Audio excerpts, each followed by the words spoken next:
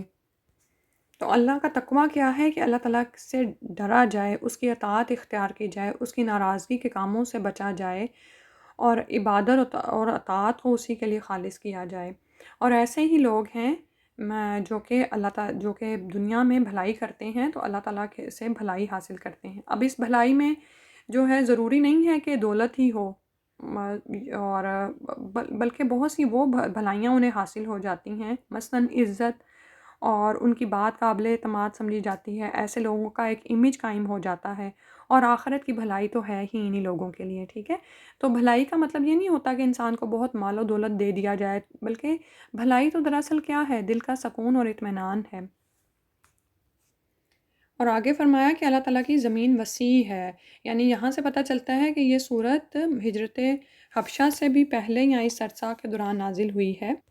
جن دنوں میں مسلمانوں پر عرصہ حیات تنگ کر دیا گیا تھا، اور انہیں اسلام کے احکامات کی بجا آوری میں بھی بہت مشکل پیش آ رہی تھی۔ تو اللہ سبحانہ و تعالیٰ نے اس طرف اشارہ کیا ہے کہ اگر مکہ کی سرزمین یا آس پاس کا علاقہ تمہارے لیے تنگ ہو گیا ہے تو اللہ کی زمین تو بہت وسیع ہے، کسی دوسرے ملک میں چلے جاؤ جہاں آزادی سے اسلام کے احکامات بجا لاؤ۔ اور پھر یہ کہ وہاں پر جا کر ظاہر ہے انسان کو مشکلات پیش آ سکتی ہیں، دیکھیں اپنے گھر کو چھوڑنا، اپنے ملک کو چھوڑ جانا، اپنے پیاروں کو اور اپنے متاع کو چھوڑ جانا، یہ کوئی آسان نہیں ہوتا، تو مشکلات بھی پیش آ سکتی ہیں۔ اگر ان مشکلات میں انسان کو صبر و استقامت سے جمنا پڑے تو وہ بھی جمے، کیونکہ بے حساب اجر اللہ سبحانہ و تعالیٰ سے عطا ہونے والا ہے۔ آپ یہ دیکھیں کہ یہی تو وہ اجر و ثواب ہے نا جس پر انسان کی نظر ہوتی ہے، اور یہی تو علم حاصل کر کے انسان کو عطا ہوتا ہے، جیسے پیچھے علم حاصل کرنے والے اور نہ جاننے والے کو یعنی برابر نہیں قرار دیا گیا، تو وہ لوگ جو کہ جانتے ہیں کہ ہمیں ان مشکلات کا آخرت میں ایک ایسا بدلہ ملنے والا ہے جو ہمیشہ قائم رہنے والا ہے، بے شمار نعمتیں ہیں، اور ساری زندگی کے لیے، یعنی لافانی زندگی کے لیے اتنی نعمتیں ہیں، اور بے حساب اجر ہے جو وہاں پر ملنے والا ہے۔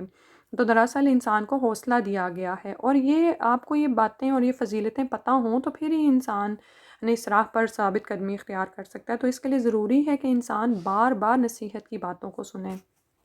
کیونکہ بھول کا تو مرض ہے نا انسان کو، ہم بار بار بھول جاتے ہیں۔ پھر رسول صلی اللہ علیہ وسلم سے فرمایا گیا، قل کہہ دیجئے انی بے شک میں امرتو مجھے حکم دیا گیا ہے، ان اعبد اللہ کہ میں عبادت کروں اللہ کی، مخلصاً خالص کرتے ہوئے، لہ الدین اس کے لیے دین کو، و امرتو اور مجھے حکم دیا گیا ہے، لِأَن کہ میں اکونا میں ہو جاؤں، اول المسلمین پہلے ہی مسلمان ہونے والوں میں سے۔ تو ہر نبی کو جو بھی حکم دیا جاتا ہے وہ نبی اپنی اس نبوت پر، ان احکامات پر خود سب سے پہلے ایمان لاتا ہے، ٹھیک ہے، یعنی ہر نبی پر یہ واجب ہوتا ہے کہ سب سے پہلے خود اپنی نبوت پر ایمان لائے، پھر دوسروں کو دعوت دے، اور پھر اسی طرح سے جو بھی حکم اس پر نازل ہوتا ہے سب سے پہلے وہ خود اس پر عمل پیرا ہوتا ہے، اور اپنی ذات کو بطور نمونہ کے دوسروں کے سامنے پیش کرتا ہے۔ تو یہاں پر رسول صلی اللہ علیہ وسلم کی زبان سے اللہ سبحانہ و تعالیٰ نے یہی بات کہلوائی ہے کہ مجھے یہ حکم ہوا ہے کہ خالصتاً ایک اللہ کے اکیلے کی عبادت کروں، اور اس حکم پر میں سب سے پہلے خود عمل کرتا ہوں۔ اور خلوص کیا ہے کہ وہی کہ اللہ کی عبادت کے ساتھ کسی کو بھی شریک نہ ٹھہرایا جائے، اپنے دین کو اللہ سبحانہ و تعالیٰ کے لیے خالص کر لیا جائے۔ پھر فرمایا، قل کہہ دیجئے انی بے شک میں اخافو میں ڈرتا ہوں، ان عصیتو اگر میں نافرمانی کروں، ربی اپنے رب کی، عذاب یوم عظیم ایک بڑے دن کے عذاب سے۔ اور پھر رسول صلی اللہ علیہ وسلم کے ہی زبانی یہ کہلوایا گیا، حالانکہ آپ صلی اللہ علیہ وسلم سے یہ توقع بھی نہیں ہے، ٹھیک ہے، کہ آپ اللہ کی نافرمانی کریں گے، لیکن دراصل یہ ہمارے لیے ہے کہ اگر رسول بھی نافرمانی کریں، وہ بھی ڈرتے ہیں اس بات سے کہ اگر میں نافرمانی کر دوں تو میں اللہ کے ہاں اس بڑے دن کے عذاب سے ڈرتا ہوں جس دن پکڑ ہونے والی ہے۔ اگلی آیت میں فرمایا کل کہہ دیجئے اللہ اللہ کی عابدوں میں عبادت کرتا ہوں مخلصاً خالص کرتے ہوئے لہوں اسی کے لیے دینی اپنے دین کو، کہ رسول صلی اللہ علیہ وسلم کو کہا گیا کہ کہہ دیجئے کہ میں تو خالص کر کے صرف اپنے رب ہی کی عبادت کرتا ہوں۔ اس کے پس منظر میں یہ بات بھی یاد رکھیں نا کہ کفار مکہ پر ایک ایسا وقت بھی آیا تھا کہ وہ رسول صلی اللہ علیہ وسلم سے سمجھوتا کرنے پر آمادہ تھے۔ وہ چاہتے تھے کہ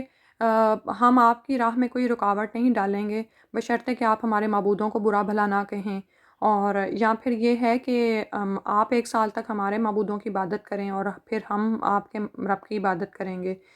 اور جب ان کو کہا جاتا کہ کلمہ لا الہ الا اللہ پڑھ دو تو یہ کلمہ ان کے بتوں کو نکارہ ثابت کرتا تھا، اور اس بات پر وہ چین بچین ہوتے تھے اور اپنے آباء و اجداد اور بتوں کی توہین سمجھتے تھے، کیونکہ وہ اس دین کی پیروی تو اپنے آباء و اجداد کی پیروی میں کر رہے تھے نا۔